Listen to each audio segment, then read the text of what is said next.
Itu ya, sepakat kita? Sebelum kita mulai perkuliahan, Ibu absen terlebih dahulu. Yang pertama ya, Adinda Khairani. Hadir, Bu. Lalu Aisyah Putri Pinasi. Hadir, Bu. Ada Safira. Hadir, Bu. Ananda Hadir, Bu. sakit. Baik. Ada surat sakitnya? Baik. Nanti diserahkan ke Ibu ya. Selanjutnya Anissa Hadir, Bu. Aulia. Sakit, Bu. Sakit. Banyak yang sakit ya. Kalian jaga kesehatan, banyak makan makanan bergizi, hidup cukup. Lalu Azera. Hadir, Bu. Baik, dan semuanya ada yang sakit ya, 2 orang teman kita sedang sakit. Mudah-mudahan segera sembuh sehingga dapat melakukan aktivitas perkuliahan seperti biasa. Mana ketua kelas? Juwita? Nah, silakan dipimpin untuk berdoa terlebih dahulu. Sebelum memulai pembelajaran pada hari ini, sebaiknya kita berdoa menurut agama dan kepercayaan masing-masing. Berdoa dimulai. Berdoa selesai. Baik, hari ini kita akan masuk pada pertemuan ke-12 kita, yaitu dengan tema penyulit dan komplikasi pada kehamilan. Tapi sebelum masuk pada materi yang ke-12, Ibu akan melakukan review materi sebelumnya karena masih dalam tema yang sama, yaitu penyulit dan komplikasi pada kehamilan. Cara kita untuk mendeteksi ibu hamil dengan penyulit atau dengan faktor resiko penyulit dengan cara apa? Ada yang mau menjawab? Ya, baik. Silakan Mbak Aisyah. Pengalaman Aisyah sesuai pelajaran kita kemarin, Bu. Kalau misalkan untuk mendeteksi pada ibu hamil itu kita menggunakan ANC. ANC, betul. Terus untuk deteksi penapisannya itu kita menggunakan kartu stop uji rohaya. Oke, betul sekali. Tepuk tangan semuanya.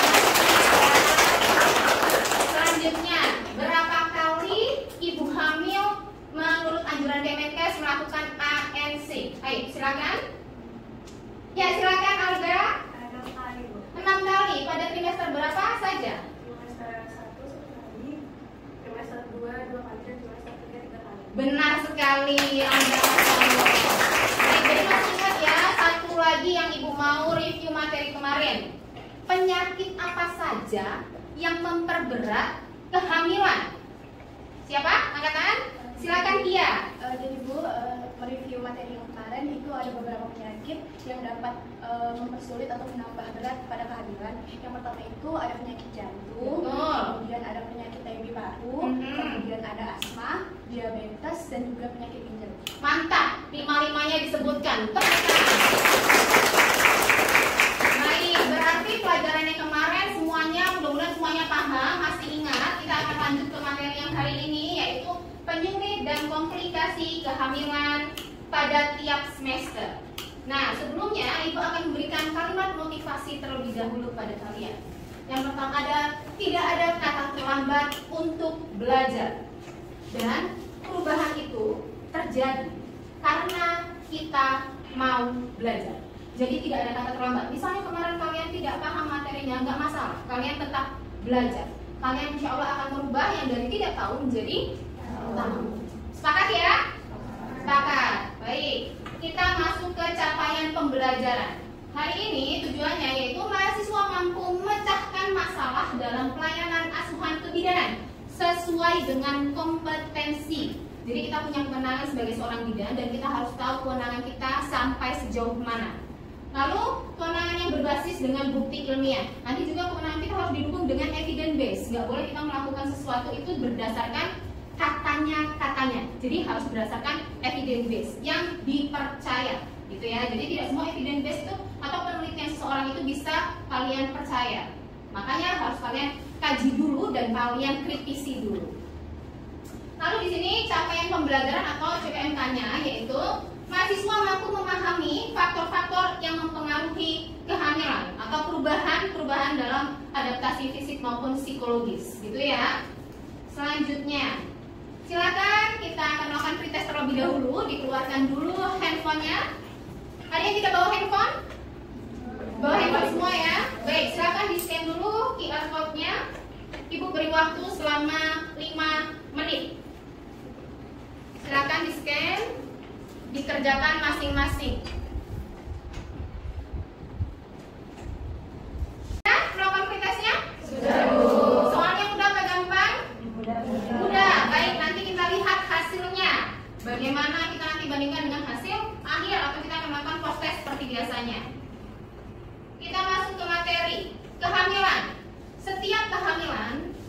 berkembang menjadi suatu masalah atau komplikasi. Makanya waktu di KSPR kita kasih skor berapa ibu hamil? 2. Walaupun ibu hamil tersebut sehat, tidak ada resiko apapun. Tapi kenapa kasih skor 2? Karena ibu hamil yang normal pun sewaktu-waktu kondisinya dapat berubah. Siang ini atau pagi ini saya tensi ibu hamil datang ke saya, tensinya normal 120/70. Kira-kira bisa nggak nanti malam tensinya berubah? Bisa. Sangat bisa, sangat mungkin. Apalagi apabila ibunya punya faktor resiko, betul. Makanya kita memberikan skor ibu hamil 2 karena setiap ibu hamil itu beresiko. Dia sudah ngantongi 2, kalau ditambah 4 tambah 4 tambah 4, wah kehamilan jadi resikonya sangat tinggi. Ya, karena resiko tinggi tidak bisa ditangani oleh bidan. Nah, udah tahu semua, udah paham ya? Baik, kebijakan teknis yang dilakukan adalah yang pertama, mengupayakan kehamilan sehat dengan melakukan antenatal care atau ANC. Kita sudah tahu bahwa ibu hamil wajib melakukan ANC secara teratur. Trimester 1 1 kali, trimester 2 2 kali, dan trimester 3 3 kali. Itu sudah. Jadi setiap ibu hamil yang datang kita isi KSPR-nya. Persiapan persalinan yang bersih, aman, dan nyaman. Itu sudah kita persiapkan dari awal persalinan. Kehamilan. Lalu perencanaan antisipatif dan persiapan dini untuk melakukan rujukan apabila terjadi komplikasi. Makanya kita melakukan screening dengan KSPR agar kita tahu berapa resikonya, apa saja resikonya, sehingga kita memiliki rencana untuk penatalaksanaan dan rujukan. Gitu ya. Baik. Penyakit dan komplikasi kehamilan pada trimester 1 dan 2 ada 5. Yang pertama ada anemia, yang kedua ada HEG atau apa? Hiperemesis gravidarum, lalu ada abortus, KET apa? Kehamilan ektopik terganggu. Lalu ada yang terakhir kehamilan mola atau mola hidatidosa. Nah, yang pertama kita masuk ke materi yang pertama yaitu anemia kehamilan. Dalam kehamilan, ada yang tahu anemia dalam kehamilan itu apa? Silakan Siti. Anemia dalam kehamilan itu adalah proses di mana kadar hemoglobin ibu hamil itu kurang dari normal. Betul sekali. Nah, ibu tanya sekarang, berapa kadar hemoglobin normal pada ibu hamil? 11 gram per desiliter. Betul. Berarti sudah belajar sebelumnya ya, sebelum materi ini berjalan atau kita ketemu hari ini sudah belajar dulu ya. Baik, anemia dalam kehamilan adalah kondisi di mana kadar hemoglobin dalam tubuh ibu kurang dari normal. Nah, normalnya berapa? Betul tadi 11 gram per desiliter. Nah, klasifikasi anemia dalam kehamilan itu ada 4. Yang pertama adalah anemia defisiensi besi. Dan ibu yakin anemia defisiensi besi ini sering kalian dengar. Ya nggak? Anemia karena kekurangan zat besi. Kalian waktu remaja, kemarin waktu SMA, dikasih tablet tambah darah tidak? Dikasih ya. Itu adalah program suplementasi dari pemerintah untuk remaja di Indonesia. Untuk mencegah apa? Anemia defisiensi besi. Dan ternyata anemia defisiensi besi ini juga terjadi sering kali pada ibu hamil. Ya, karena kekurangan zat besi. Makanya pada kehamilan dilakukan suplementasi tablet tambah darah minimal 90 tablet selama kehamilan. Nah, selanjutnya ada anemia megaloblas. Anemia megaloblas adalah anemia yang terjadi karena kekurangan asam folat dan ada sedikit B12. Nah, kalian sendiri sudah tahu bahwa kandungan dari tablet tambah darah itu tidak hanya zat besi, tapi juga ada asam folatnya. Betul. Untuk mencegah dua anemia ini, anemia defisiensi besi dan anemia megaloblas karena kekurangan asam folat. Baik, tadi anemia sudah. Selanjutnya kita masuk ke HEG. HEG tadi apa? Hiperemesis gravidarum. Apa yang dimaksud dengan hiperemesis gravidarum? Puja. Hiperemesis gravidarum itu mual-muntah yang berlebihan, Bu, sampai mengganggu aktivitas ibu. Betul sekali.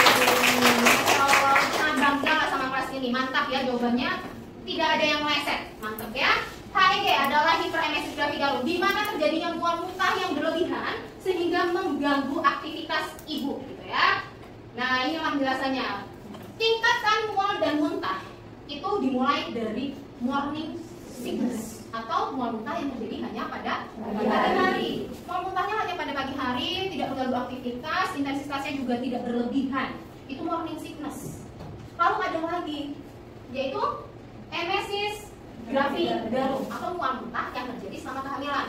Kalau tadi morning sickness pagi hari. Kalau emesis gravidarum terjadinya tidak hanya di pagi hari, bisa siang hari, bisa malam hari, bisa sore hari, tapi tidak mengganggu aktivitas. Jadi tidak terpaku pada pagi hari saja, tapi bisa sepanjang hari, namun tidak melebihi dari 6 kali muntah berat.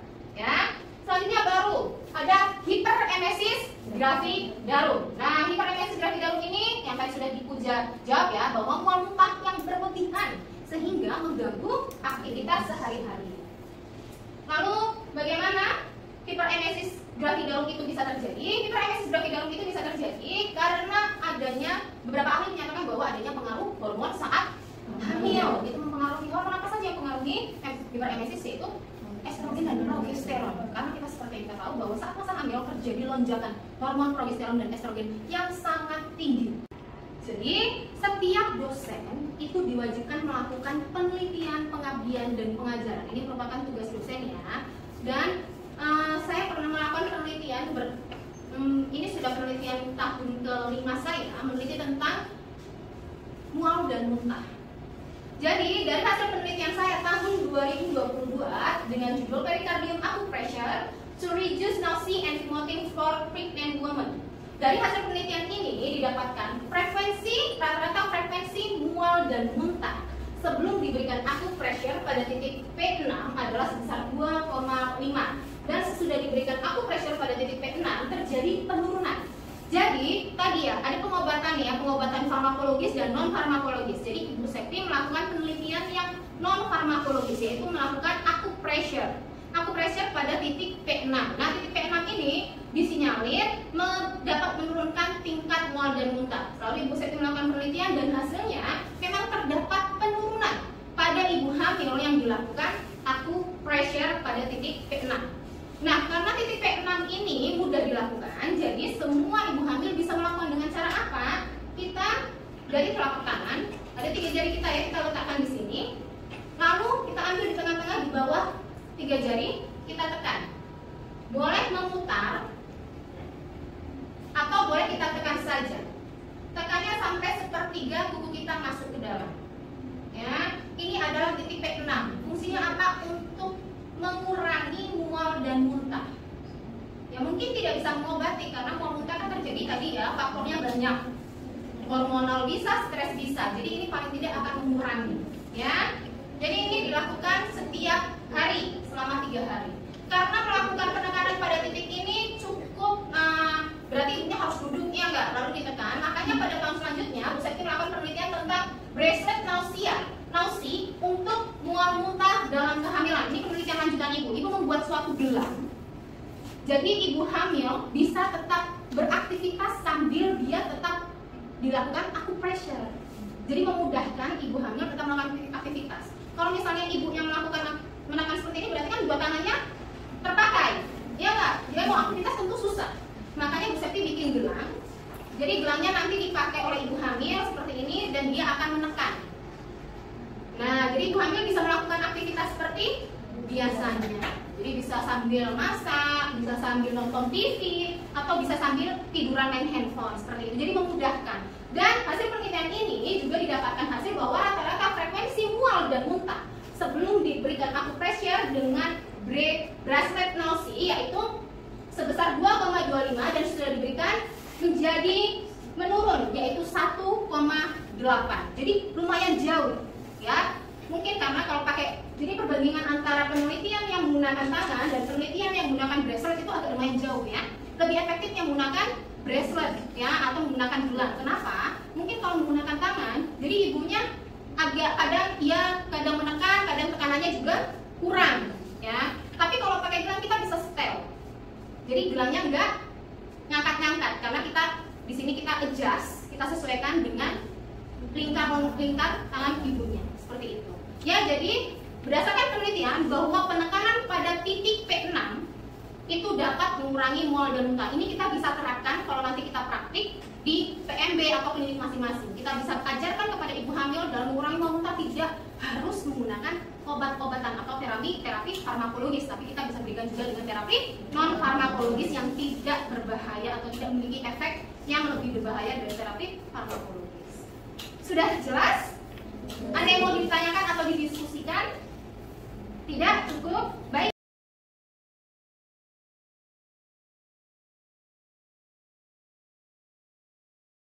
Baik, tadi sudah kita selesaikan ya beberapa materi atau beberapa tema yang sudah kita bahas. Masuklah kita pada sesi post-test. Nah, silakan dikeluarkan device-nya, handphonenya, di-scan QR code-nya. Kita mulai dari sekarang. Waktunya 5 menit ya. Baik, silakan dikerjakan masing-masing, tidak berdiskusi. Sudah post-testnya? Sudah, Bu. Bisa mengisi semuanya? Bisa, Bu. Baik, Ibu yakin nilainya 100 semua? Amin. Amin. Baik, selanjutnya kita akan melakukan sesi diskusi. Ibu bagi satu kelompok menjadi 5 orang. Sesuai absen saja ya. Hafal semua absennya? Hafal. Silakan membentuk kelompok lingkaran kecil ya. Membentuk kelompok-kelompok. Nanti akan Ibu berikan soal, bukan soal seperti naskah seperti itu ya. Nanti silakan dikritisi oleh kelompok, kasus bentuknya. Nanti kasusnya akan berbeda tiap kelompok, kelompok 1, kelompok 2, dan kelompok 3 akan berbeda. Silakan dikritisi dan nanti dipresentasikan secara singkat saja. Begitu? Ada yang mau ditanyakan atau didiskusikan terlebih dahulu? Sudah jelas? Baik, silakan dibentuk kelompoknya melingkar. Membentuk kelompok semuanya? Sudah, Bu. Baik, kalau sudah membentuk kelompok semuanya, Ibu akan bagikan soalnya. Silakan Ananda semua satu kelompok baca soalnya terlebih dahulu. Lalu silakan nanti Ananda kritisi soalnya dan Ananda presentasikan.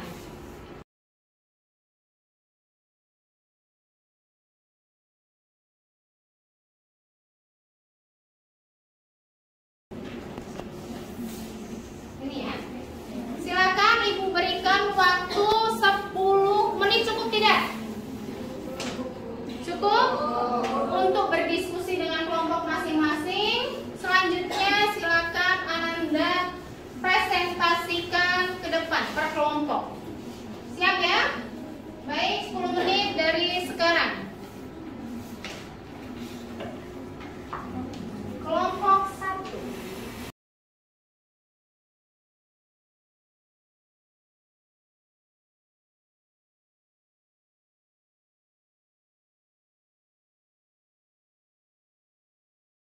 Waktu habis, diskusinya selesai.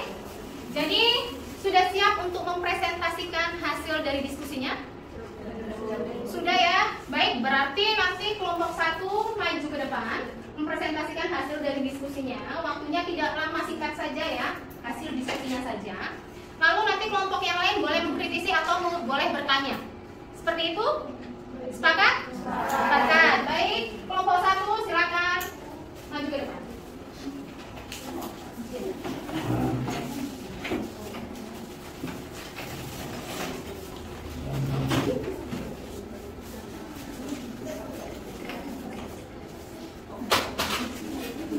Siapa dari kelompok yang mau memaparkan atau memperkenalkan diri terlebih dahulu juga boleh? Assalamualaikum warahmatullahi wabarakatuh. Waalaikumsalam warahmatullahi wabarakatuh. Baik, di sini kami dari kelompok 1 akan mempresentasikan mengenai ibu hamil dengan anaknya. Di mana di sini yang beranggotakan saya Anissa Ramadhani, kemudian Fedia Nuriati, Sanita, dan Fani Kamijaan, dan juga Siva Nadila. Silakan. Baik, untuk ibu hamil anemia, pada pelaksanaannya itu bisa dengan melakukan cek HB.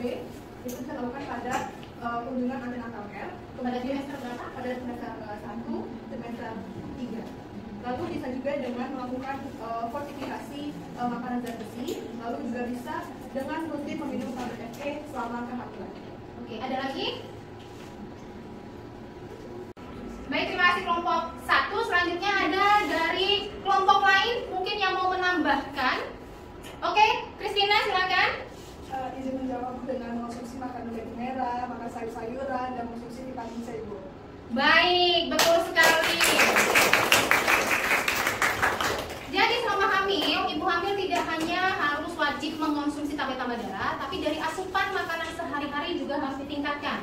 Mengonsumsi makanan yang kaya zat besi seperti tadi kata Christina ya, daging merah. Kalau ibu tapi harus disesuaikan kondisi ekonomi. Kalau misalnya ibunya dengan background ekonomi yang biasa saja, mungkin kita bisa anjurkan untuk mengonsumsi telur karena telur lebih ekonomis ya, karena telur juga dalam kandungannya tinggi zat besi. Lalu tadi sayuran hijau itu apa saja?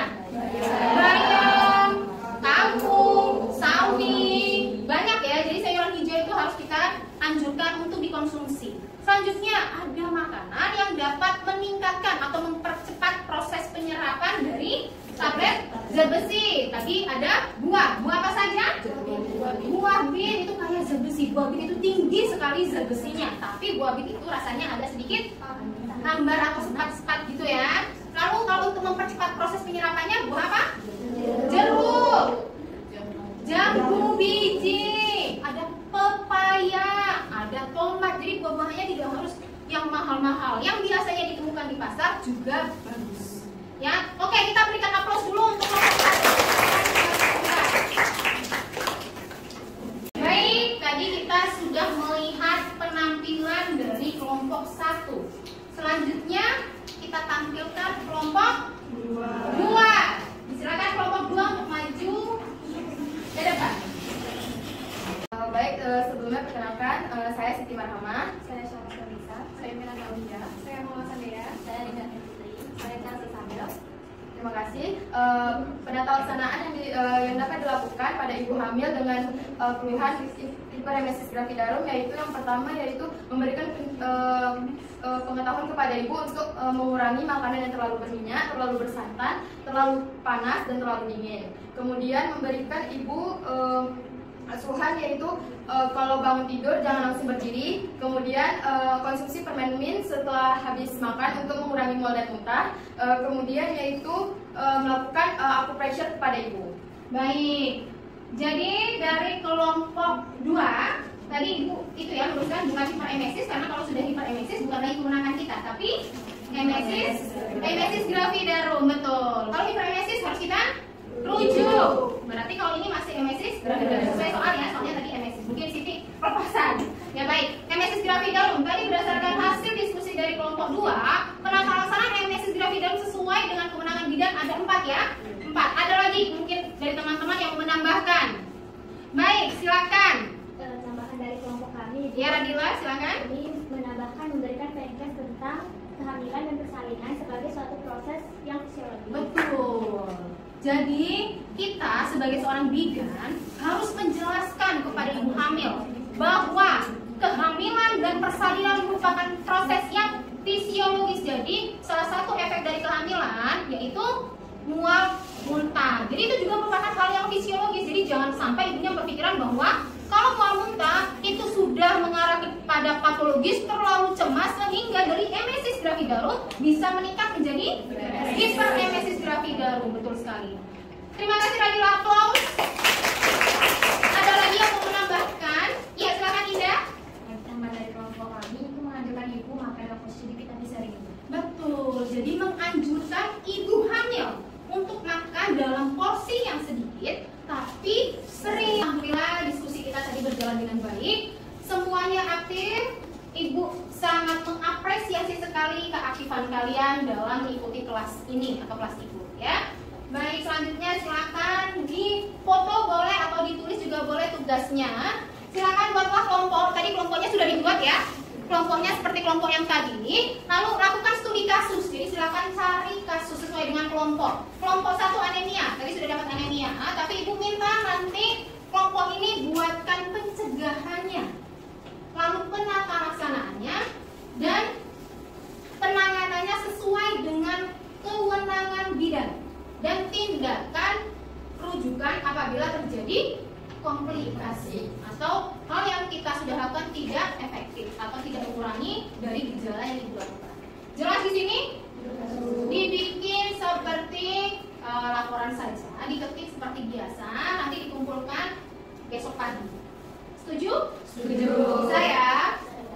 Nah, kalau misalnya ada yang mau ditanyakan atau tidak jelas, boleh bertanya sekarang atau mungkin boleh ditanyakan nanti di kantor ini. Gitu ya. Baik, tugasnya jelas ya? Sudah difoto semuanya? Sudah. Nah, baik, terima kasih sudah mengikuti kelas ibu. Apabila Apabila ada yang tidak jelas, kalian boleh tanyakan sekarang. Baik, dari materi yang Ibu sudah jelaskan tadi, ada yang mau ditanyakan atau ada yang mau didiskusikan? Silakan angkat tangan. Silakan Aisyah. Bu, Aisyah izin bertanya Bu, apa terkait dengan masalah penyakit yang bisa mempengaruhi kandungan itu? Aisyah ada ingat contohnya kan hipertensi. Betul. Hipertensi kehamilan atau hipertensi gestasional. Betul. Aisyah izin tanya Bu, hipertensi gestasional itu bagaimana sih Bu? Bagaimana caranya pelaksanaannya sebagai bidan Bu sesuai dengan Baik, hipertensi gestasional. Ada hipertensi aja, ada hipertensi gestasional. Ya, kalau hipertensi saja itu adalah hipertensi yang terjadi tidak hanya pada ibu hamil, tapi orang tidak hamil pun kita, saya, kalian itu bisa terkena hipertensi. Bisa dari faktor keturunan atau bisa karena pola hidup. Nah, kalau hipertensi gestasional adalah hipertensi yang terjadi akibat kehamilan. Jadi sebelumnya dia tidak hipertensi, tapi karena dia hamil, muncullah hipertensi tersebut.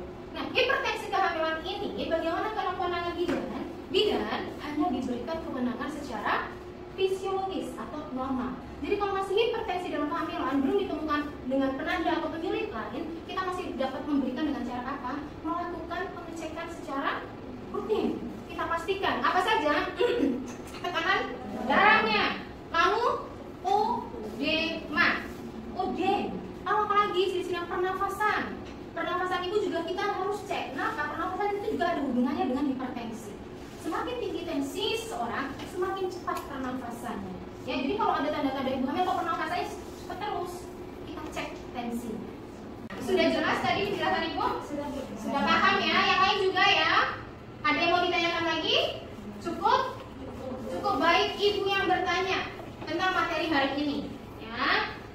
Berapa, tadi ibu sudah menjelaskan hipertensi, berapa jenis tadi hipertensi yang terjadi pada kehamilan?